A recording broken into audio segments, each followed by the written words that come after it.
Noche de viernes, antesala de fin de semana, vamos a hablar un poquito de literatura ahora. Tengo aquí a Alexis Romay, que viene a presentarnos su nueva novela, Muchísimas La gracias. Apertura Cubana. Bienvenido, buenas noches. Gracias por la invitación, Félix. Encantado de que estés aquí con nosotros. La Apertura Cubana, a lo mejor, además, te viene muy bien con el tema de la apertura. Ahí está el libro, a ver, enseñarlo en cámara para que puedan verlo. Ahí está.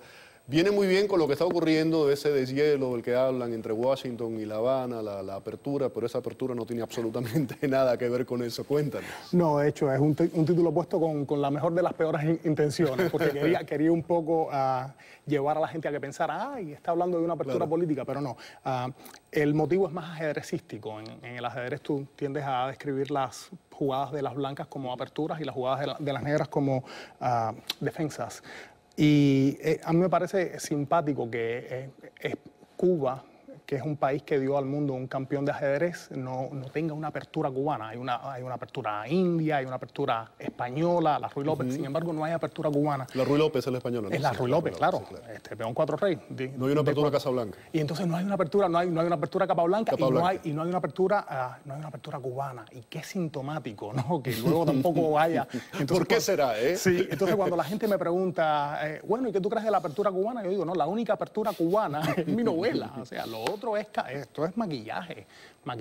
Mensaje, sí. Es, Alexis, cuéntame un poco la novela más allá de la parte de ajedrecística. Vale.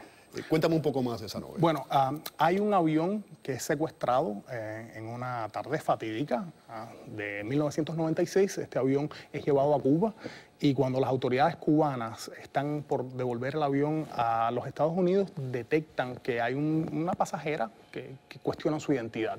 Y entonces el libro es las transcripciones del interrogatorio al que es sujeto a esta mujer en el que ella tiene que contar su historia y un poco defender su vida, ¿no? Entonces esas transcripciones están intercaladas con el diario de una niña, de una joven, una adolescente 10 años antes. Entonces es una narrativa paralela y está en cierto modo estructurada como una partida de ajedrez, ¿no? Juega primero las blancas y luego las negras. Pero sí, o sea, es una mujer que está contando su historia para salvar su vida. Vamos, que el ajedrez a cualquiera que haya vivido en la sociedad cubana actual, sobre todo, le sirve de mucho, porque es una forma de mover y de pensar muy bien cuáles son las movidas que hay que ir haciendo. Claro. Y de hecho, el régimen cubano es un gran ajedrecista, mal que me pese admitirlo.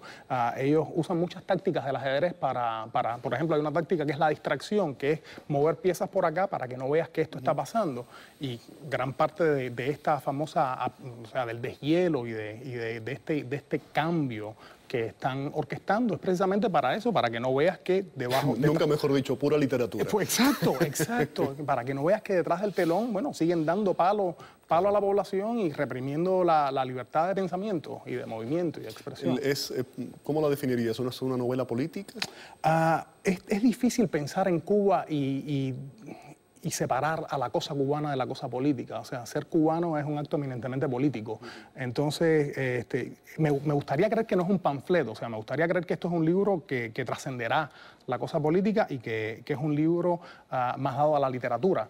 Pero no puede desentenderse de la cosa política. Entonces, por eso está publicado en Nueva York y no en La Habana. O sea, este no es un libro que va a ser grato al régimen cubano, cosa que me alegra, ¿no?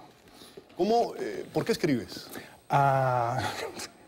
¿Por qué escribo? Esta novela me asaltó de golpe, y de hecho me asaltó de golpe en un avión, y casi que se me reveló completa, así. Entonces, esta tenía que contarla. Hay gente que escribe porque se quiere sacar cosas de adentro, hay gente que dice que escribiendo entiende mucho más su vida y entiende mucho más la realidad.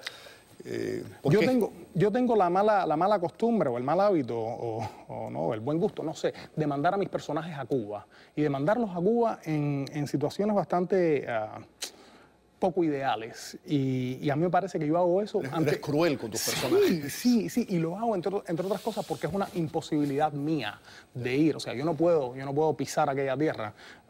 Entonces, mando a mis personajes y los pongo en situaciones extremas, en situaciones límite, y bueno, a ver cómo salen de ahí, ¿no? Entonces, me gusta recrear la vida que pudo ser y no fue. Lo que pudo ser y no fue. Ya. ¿Quién te ha influido literariamente hablando? Literariamente hablando, imagínate tú. yo soy maestro, entonces yo en mis clases de literatura yo imparto Borges y otros libros, ¿no? Entonces, pero en la literatura cubana, claro, el gran faro ahí sería Guillermo Cabrera Infante. Y esta es una novela que le debe mucho a... Digo, te voy a soltar algunos nombres. Por ejemplo, ahora que dices esto, yo te diría, hay Lesamistas, sí. Lezama Lima, Carpentier, sin lugar a dudas, un gran, posiblemente como novelista sea el mejor novelista de todos, el gran novelista cubano, diría yo.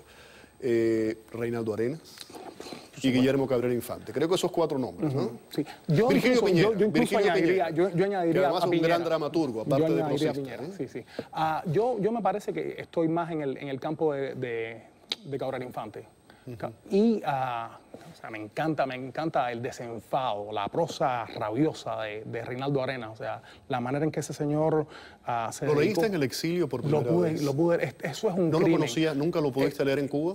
No, porque en Cuba los libros, o sea, están prohibidos, pensar está prohibido. Entonces, acá fue que me leí su obra. Lo que es incluso más triste, en un ensayo hace unos años yo admitía que yo no pude leer a Cabrera Infante en Cuba. Y yo hay muchas cosas que no le perdono al castrismo, y esa es una. O sea, yo tuve que leer a Cabrera Infante, yo me leí 3 Tristes Tigres en Nueva York. Eso es imperdonable.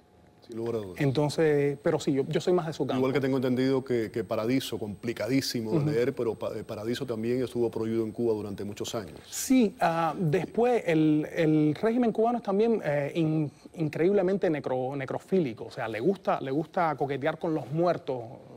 O sea, te van a denigrar durante toda tu vida y después mueres y te rescatan, ¿no? Entonces, ya no hacen daño. Exactamente. Entonces, ya como a finales de los 90, que fue cuando yo me escapé, que es el verbo que me parece más preciso, de aquel país, ya se estaba empezando a rescatar. No te fuiste, te escapaste. No, de Cuba nos escapamos, Félix. O sea, tú te vas de Francia, qué lindo. Tú eres canadiense, te vas de Canadá, de Cuba te escapas. Si tú no le puedes decir a un amigo tuyo, yo no te voy a ver no sé hasta cuándo, tú te estás escapando de ese país. Entonces yo me escapé de Cuba. Y creo que todos los cubanos, mal que les pese, que están fuera de Cuba, son cimarrones, se escaparon de ese país. Te estoy escuchando hablar, Alexis, y hablabas de Cabrera Infante, que te gustaba mucho, y no sé por qué intuyo, no lo he leído, intuyo que en tu literatura tiene que haber mucha ironía y un gran sentido del humor detrás de todo. Esta novela tiene dos narradoras que son juguetonas, o sea, juegan mucho con la lengua, y esa era una de las características más notables de la obra de Cabrera Infante, o sea, el idioma era un personaje. Y entonces a mí me gustaría creer que aquí el idioma también cobra vida propia y que se ha convertido en un personaje más de la novela. La literatura actual cubana, ¿qué puedes decir de esa literatura actual? Yo te confieso, desconozco lo que se hace actualmente. Me quedé en esa época de la que estábamos hablando. Ya, a mí me gusta, bueno, tengo poco acceso y poco contacto con lo que se está escribiendo en Cuba, o sea, en la isla física. Sí.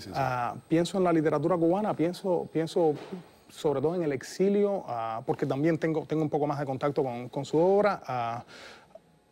Si me pides que 2, 3 autores, yo diría Enrique del Risco, que me parece que es nuestro Mark Twain. Lo he leído, me parece muy bueno, me gusta mucho. Es además querido amigo, pero me gusta su obra no porque sea mi amigo, sino porque es fenomenal.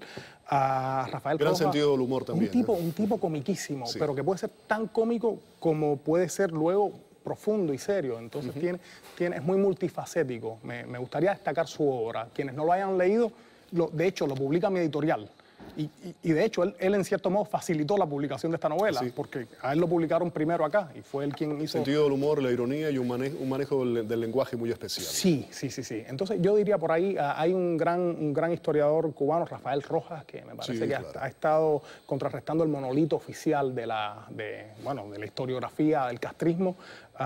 Y mira tú, ahora mismo cualquier inventario vas a ser pecado de omisión. Ahora dije 2 nombres y preferiría parar.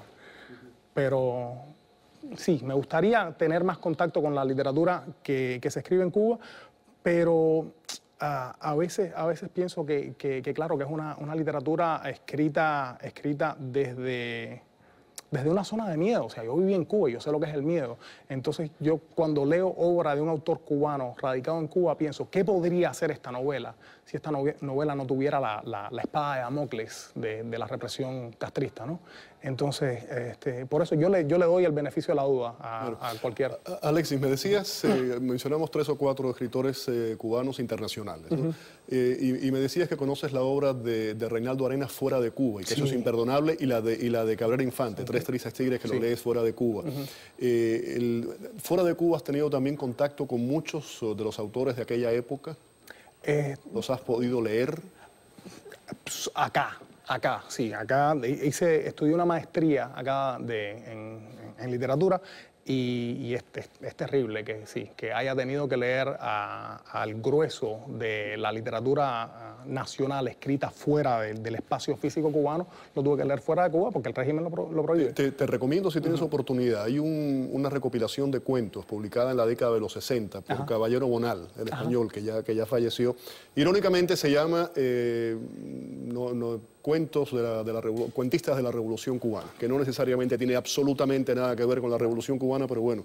Y ahí yo viví en España y regresé a Cuba a través de la literatura, y ahí conocí un poco una serie de autores como Severo Sarduy, César López, Dor Alonso, el que escribía Las Cosas de Campo, ahora se me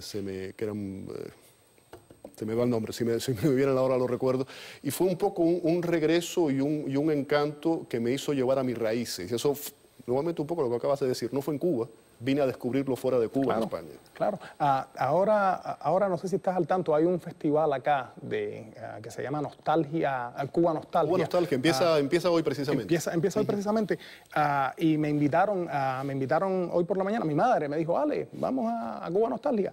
Y lo primero... Onelio Jorge Cardoso, perdóname, pero me vino en mente ahora, Onelio Jorge Cardoso, es que me quedé con el nombre dando vueltas. Y cuando escuché Cuba Nostalgia, lo primero que pensé fue, bueno, ¿y nostalgia de qué? ¿De qué sentimos nostalgia los cubanos?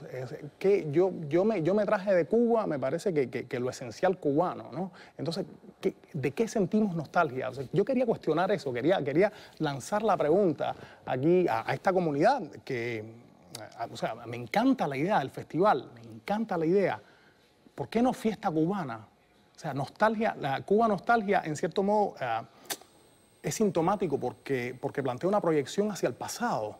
Entonces, a mí me gustaría que comenzáramos a pensar en la Cuba del presente y la Cuba del futuro, ¿no? Entonces, también para mí la nostalgia me parece una emoción yo no me puedo dar el lujo de la nostalgia porque no tengo el derecho, no tengo el derecho. O sea, me han quitado el derecho a regresar a mi país. Hay quien dice que la nostalgia es un error, eso ya no voy a entrar en eso.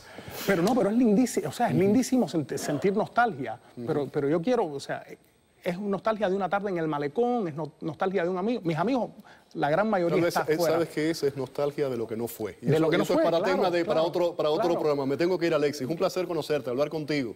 Gracias por habernos traído el libro. Rápido me voy, pero ¿dónde pueden adquirirlo?